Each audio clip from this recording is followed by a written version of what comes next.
Hello students, good morning students. हमने पिछली class के अंदर त्रिकोणमिति के जो इम्पोर्टेंट फार्मूले होते हैं उसके बारे में अध्ययन किया था। आज हम उन्हीं फार्मूलों को काम में लेते हुए क्वेश्चन सॉल्व करेंगे, ठीक है। और हम नए संबंध बनाएंगे, नए रिलेशन बनाएंगे इसके अंदर। देखिए, त्रिकोणमितीय अनुपातों साइन ए, सेक ए और टेन ए को कोट ए के पदों में व्यक्त कीजिए। इसको अपने शब्दों में अगर कहें, इसका अर्थ यह हुआ कि साइन ए, सेक ए और टेन ए, इन तीनों का आपको संबंध ज्ञात करना है कोट के पदों में, ठीक है। पहले हम साइन और कोट ए का संबंध ज्ञात करेंगे, इन दोनों में क्या फार्मूला होता है या इनमें क्या संबंध होता है। फिर हम सेक और कोट का संबंध ज्ञात करेंगे, इन दोनों में क्या संबंध होता है, इनमें क्या फार्मूला होता है इन दोनों का। फिर हम टेन और कोट का संबंध देखेंगे, इन दोनों में क्या फार्मूला है। अगर आपको ध्यान है तो आप लिख सकते हैं, वरना इनका संबंध आपको ज्ञात करना है। अब देखिए कैसे ज्ञात करेंगे। इसके लिए हम एक एक इक्वेशन देखेंगे, मतलब एक एक सरल समीकरण लेंगे, ठीक है। सबसे पहले हम साइन और कोट, इन दोनों का संबंध ज्ञात करेंगे। देखिए, साइन और कोट, क्या इन दोनों की डायरेक्ट मैंने आपको कोई सरल समीकरण बताई थी क्या? तो आप कहेंगे आपने नहीं बताई, क्योंकि साइन और कोट की मैं डायरेक्ट सरल समीकरण कोई सी भी नहीं बताई। कोई बात नहीं, ठीक है। साइन का जो साथी है, इसका जो अपोजिट मान है वो कौन सा होता है भाई? कोसेक। क्या होता है? कोसेक, ठीक। अब देखिए, कोसेक और कोट में का संबंध होता है क्या आपस में, ठीक है। तो आप कहेंगे कि हाँ भाई, कोसेक और कोट में संबंध होता है। और मैंने आपको सरल समीकरण बताई थी कि 1 plus cot square A is equal to cosec square A होता है, ठीक है। मैंने आपको बताया था 1 plus cot square A is equal to cosec square A होता है, ठीक है। ये सरल समीकरण हम काम में लेंगे, क्योंकि आपको कोट और साइन का संबंध बताना है। तो इस सरल समीकरण के अंदर कोट तो पहले से आ रहा, और जो कोसेक है ये साइन का ही रिश्तेदार है, मतलब साइन का ही अपोजिट मान है। इसके स्थान पर हम साइन कर सकते हैं, इसलिए हम इसी सरल समीकरण को काम में लेंगे। फर्स्ट रिलेशन को, मतलब पहला जो संबंध बनाना है साइन और कोट के साथ, उसके लिए, ठीक है। हम लिखेंगे यहाँ पर फर्स्ट संबंध हम बनाते हैं, इसके लिए हम सरल समीकरण काम में लेंगे कि cosec square A, cosec square A is equal to 1 plus cot square, ठीक है। आपको साइन और कोट का संबंध बनाना है, इसलिए हम इस सरल समीकरण को काम में ले रहे हैं, ठीक है। कोई दिक्कत यहाँ तक समझ आ गया? अब देखिए, अब यहाँ पे कोसेक है, जबकि आपको क्या चाहिए? साइन चाहिए, इसलिए हम कोसेक को साइन में चेंज कर लेते हैं। यहाँ जाएगा 1 अपॉन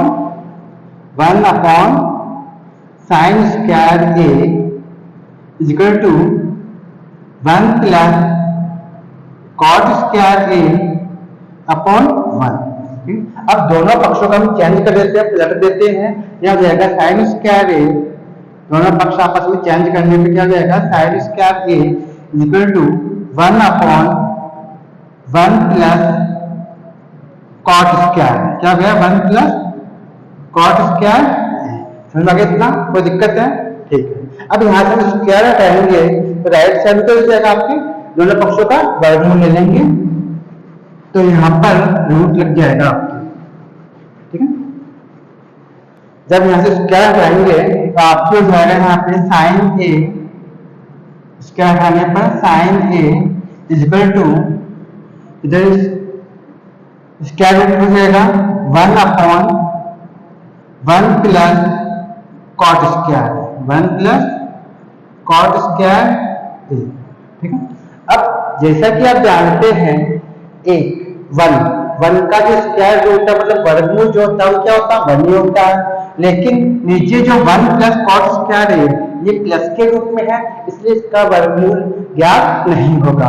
तो नीचे वाला जो मान है वो तो आपको स्क्वायर रूट में, मतलब वर्गमूल में एडजस्ट जैसे कैसे रह जाएगा, लेकिन ऊपर 1 का स्क्वायर रूट 1 निकल जाएगा। तो हम कह सकते हैं sine A is equal to 1 upon, नीचे रूट ऐसे रहेगा हो जाएगा 1 प्लस कॉट स्क्वायर ए।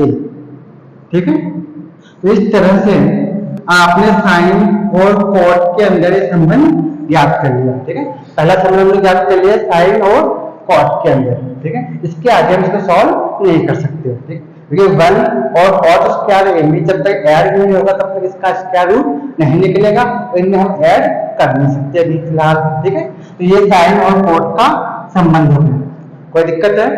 ठीक है, अब हम आते हैं सेक और कॉट के ऊपर। समझ में गया? नोट कर लीजिए आप। ठीक है, अब साफ कर देते हैं। हाँ भाई, अब देखिए दूसरा संबंध है सेक ए और कॉट ए। ठीक, यहाँ पर आपको सेक ए और कॉट ए में आपको संबंध ज्ञात करना है। ठीक है, ये मैं रफली लिख लिया इनको। अब मैंने आपको क्या सेक और कॉट में कोई सरल समीकरण बताइए क्या, तो आप कहेंगे नहीं बताइए, कोई बात नहीं। ठीक है, सेक का संबंध कॉट के साथ नहीं होता तो टैन के साथ तो होता है भाई। मैंने सेक और टैन के अंदर आपको सरल समीकरण बताइए। क्या बताया मैंने आपको? मैंने आपको बताया था 1 plus tan square A is equal to sec square A होता है। ठीक है, तो सेकंड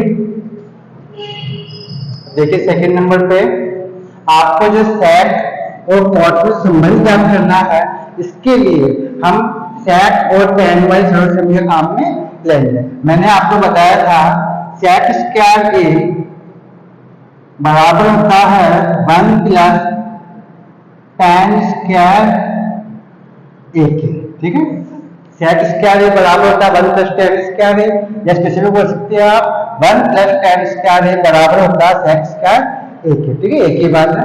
अब आपको सेक और कॉट का संबंध चाहिए, तो हम इस टैन को कॉट के अंदर चेंज कर लेंगे। ठीक है, कैसे करेंगे देखिए, लिखेंगे sec square A is equal to 1 का 1 हो जाएगा प्लस यहाँ पे जाएगा 1 अपॉन कॉट स्क्वायर है।